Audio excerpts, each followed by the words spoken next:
There are perhaps three people on the entire planet who trained alongside Arnold Schwarzenegger, lived in proximity to him, and competed against him at the highest level of the sport. One of those three is still alive, still training, and at 83 years old has begun speaking with unusual candor about what he witnessed. Frank Zane is not a name that surfaces often in casual conversation about bodybuilding, though it should. Most discussions of the golden era begin and end with Arnold Schwarzenegger, the Austrian Oak, the seven-time Mr. Olympia, the man who turned competitive bodybuilding into a film career, and later, a political one. What tends to go unmentioned is that Schwarzenegger was, on at least one occasion, beaten in competition. The man who beat him was a methodical, 185-pound science teacher from Pennsylvania, who bore little resemblance to the standard image of a bodybuilding champion. Frank Zane is one of only 3 competitors in the history of professional bodybuilding to have defeated Arnold Schwarzenegger on stage. Of every athlete who competed in any era and any country, only 3 ever received the judge's decision against the Austrian Oak. Zane did it in 1968, before a stunned audience, at a moment when Schwarzenegger was widely regarded as unbeatable. The sport moved on.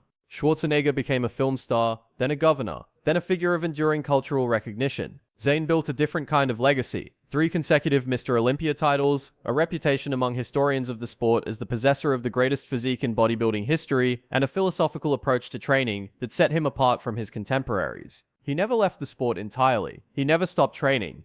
And over the decades he continued, in measured terms, to speak about what it was genuinely like to train alongside, compete against, and maintain a friendship with one of the most physically imposing athletes of the 20th century. At 83, Zane has begun stating more directly what he long kept to himself, observations accumulated over half a century inside that world. What he has said about Schwarzenegger's actual strength, distinct from the mythology and the frequently cited statistics, offers a more grounded account of the golden era than most public narratives have provided. To understand what Zane has said, it is necessary to begin in 1968, with a first impression that almost no one interpreted correctly at the time. It was 1968 in Miami, at the IFBB Mr. Universe competition. Zane had won the Mr. America title the week prior in New York, and had not planned to enter another competition. He had been preparing to compete in Mr. Universe the following year, building toward it deliberately. The promoters persuaded him to enter, and he did. What followed became one of the most retold episodes in competitive bodybuilding, and for good reason. Arnold Schwarzenegger arrived at the competition projecting certainty about the outcome. He was 20 years old, recently arrived from Austria, and the reigning Mr. Europe. By contest standards, his condition was poor, his skin was pale, his water retention was visible, and he was carrying more body fat than any serious competitor would have permitted at that stage. He was, by multiple accounts, eating cake backstage while other competitors worked through their final preparation. Zane described the scene in specific terms in subsequent years. Schwarzenegger showed up, in Zane's description, big, pale, smooth, and carrying insufficient muscle development in his legs. He arrived in white sneakers, seersucker pants, and a Hawaiian shirt. He carried himself, Zane said, as though his size alone made the result a foregone conclusion, arrogant and confident in the manner of someone who believed he had already won. When the judges announced their decision, Frank Zane, approximately 185 pounds, more than 50 pounds lighter than Schwarzenegger, standing 5'9", had won. A competitor without comparable mass had entered the contest in superior condition and handed the future 7-time Mr. Olympia one of the most significant defeats of his career. Schwarzenegger was reluctant to accept the result. He is reported to have described Zane dismissively in the aftermath, suggesting Zane lacked sufficient size. In his own later account of the contest, Schwarzenegger acknowledged that Zane's conditioning was simply better. Zane was more defined, better tanned, and his abdominal development was exceptional. In the period immediately following the loss, however, Schwarzenegger was shaken. The defeat proved instructive. It demonstrated that being the largest competitor in a field was not sufficient. Zane, with his relative lack of mass, had been the better athlete that day. Less often discussed is what the loss set in motion, because the 2 men who faced each other in Miami that year went on to develop one of the more unusual relationships in the history of the sport. That relationship is the foundation of what Zane has since said about Schwarzenegger's real capabilities.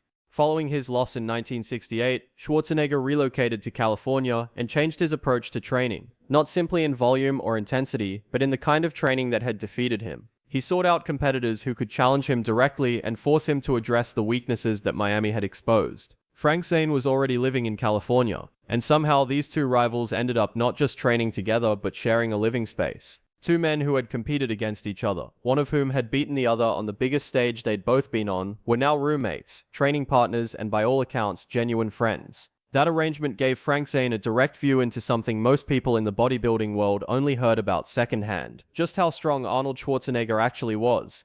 The documented numbers are a reasonable place to start. In 1968, the same year he lost to Zane, the same year he was reportedly out of shape, Arnold competed at the German powerlifting championships. He was 20 years old. His official competition lifts were a 474-pound squat, a 441-pound bench press, and a 683-pound deadlift. Those are recorded results from an official meet, not gym rumors or inflated recollections. The deadlift set a German national record that held for 2 years. By his own later account, his gym personal records climbed higher still. Arnold stated in interviews and social media posts that his best bench press was 525 pounds, his best squat 610, and his best deadlift 710. He also acknowledged that by modern powerlifting standards, those numbers aren't historically elite. Athletes squat 800 pounds today, but for a bodybuilder competing in the late 1960s and early 1970s, they were well outside the norm. Zane had his own point of reference. On one occasion in the gym, the two went head-to-head on squats with 405 pounds. Zane completed 10 reps, Arnold completed 8. It's a story Zane has returned to over the years, and the way he tells it suggests it meant something beyond the result itself. Not just because he won that particular exchange, but because it illustrated a genuine difference in how the two men trained. Arnold's approach centered on mass and volume. He believed in moving heavy weight repeatedly, pushing his muscles to failure and beyond. His chest and back sessions at Gold's Gym were built around supersets, 5 sets of bench press, 5 sets of wide grip pull-ups, exercise after exercise with minimal rest. During peak contest preparation, he reportedly trained 5 to 6 hours a day. By any objective measure, the volume was extreme. Zane's approach was essentially the inverse. Where Arnold loaded the bar and drove through it with controlled force, Zane prioritized form to a degree that bordered on methodical. He focused on the quality of each contraction and the mind-muscle connection, training less in terms of raw volume but with considerable precision. He had been a science teacher by training, and he approached his own body along similar lines, as a system to be understood and optimized rather than simply pushed to its limits. Both men won the Mr. Olympia. That fact alone says something about the range of approaches that can produce results at the highest level. Arnold's raw strength was real and documented. Zane's capacity to develop and present his physique was equally formidable in its own terms. What Zane observed training alongside Arnold was someone who seemed constitutionally unable to go through the motions. Every session carried a weight that went beyond physical conditioning. The training appeared to be, for Arnold, an expression of something personal and deliberate. The physical strength, however, was only part of the picture. Zane understood that as well as anyone.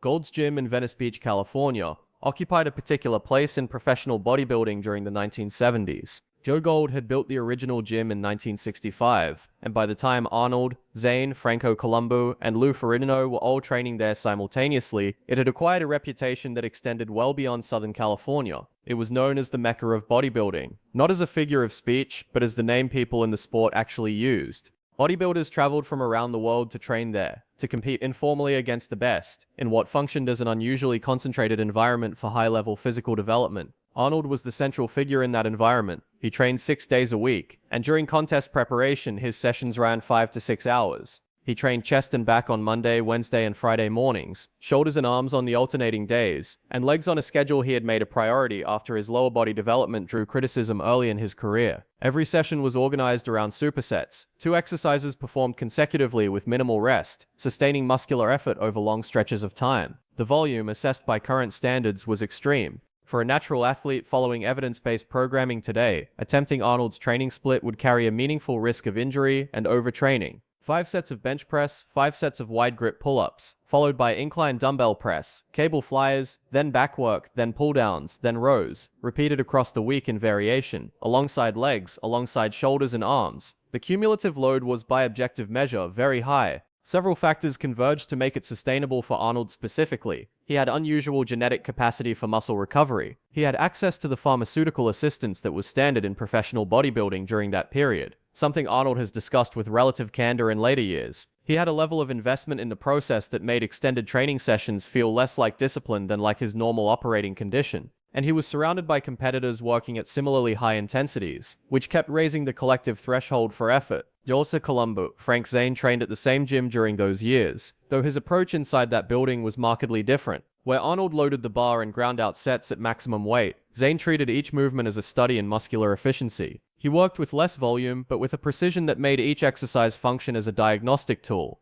He stretched between sets, something considered unusual at the time, and paid close attention to his heart rate and recovery in ways that weren't yet standard practice in the sport. Both approaches produced champion physiques, but Zane has said in recent years that watching Arnold train during that period was witnessing something that didn't fit neatly into any category. It wasn't smart programming by modern standards. It wasn't optimized recovery or evidence-based periodization. What it was, Zane has said, was an expression of will backed by a body capable of absorbing it.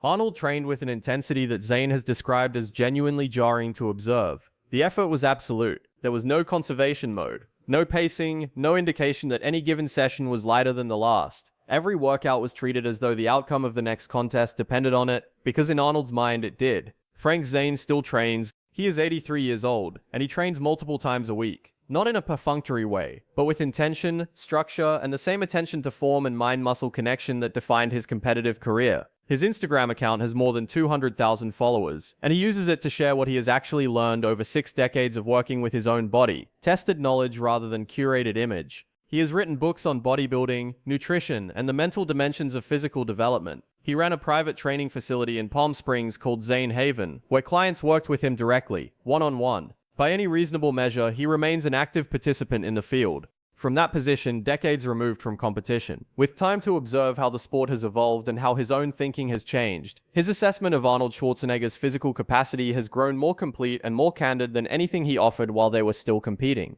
Arnold was strong. Genuinely, exceptionally strong, not only by the standards of bodybuilding, but by any measure of physical power that existed in that era. The deadlift numbers are well documented. The bench press figures, while likely subject to the rounding that most lifters apply to their gym records over time, are grounded in what Schwarzenegger demonstrably lifted in competition at age 20. The squat numbers are more contested.